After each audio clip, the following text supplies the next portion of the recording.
One of the most moving scenes is describing what takes place on the second Sunday. The first Sunday, Resurrection Sunday, Jesus appeared to some women, to Peter and John. He appeared to a couple walking to the little town of Emmaus. He appeared to 10 of the apostles.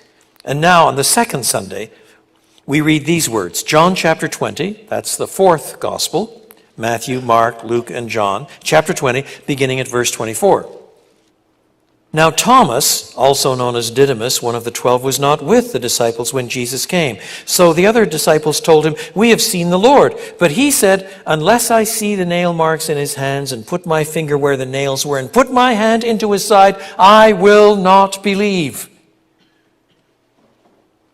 Now this is the kind of doubt that springs from hurt.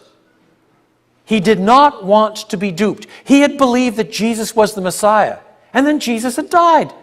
It made no sense. He was lonely and scared. He was still a pious Jewish monotheist, but he had been snookered, he felt once. And now he wasn't going to talk himself into believing that Jesus was back after all. He was going to have to see for himself. He was not going to have an easy faith, just believing somebody else's account. He wasn't going to do that.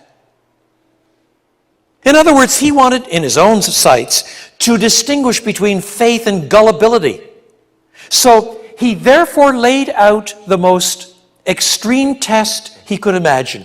He wanted to be sure that the body that went into the tomb was the same as the ostensible body that came out, or had some sort of genuine organic connection.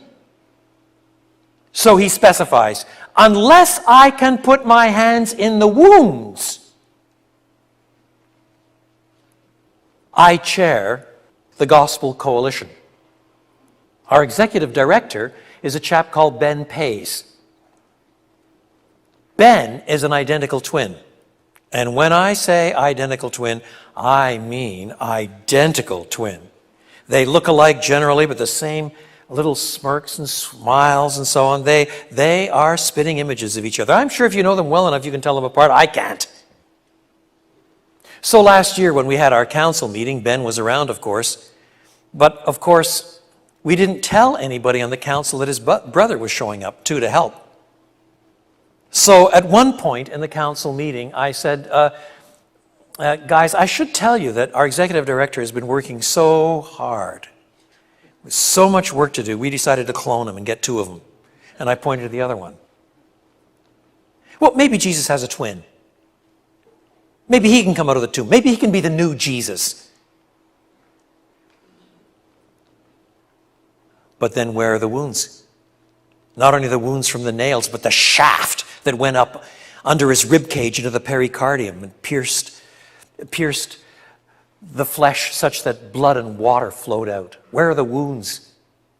Unless I put my hands in the wounds, I will not believe. That was the test.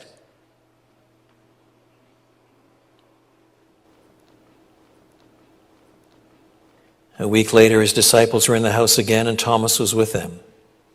Though the doors were locked, Jesus came and stood among them and said, "Peace be with you."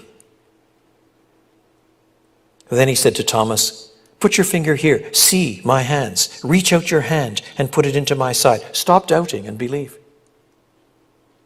Thomas said to him, "My Lord and my God."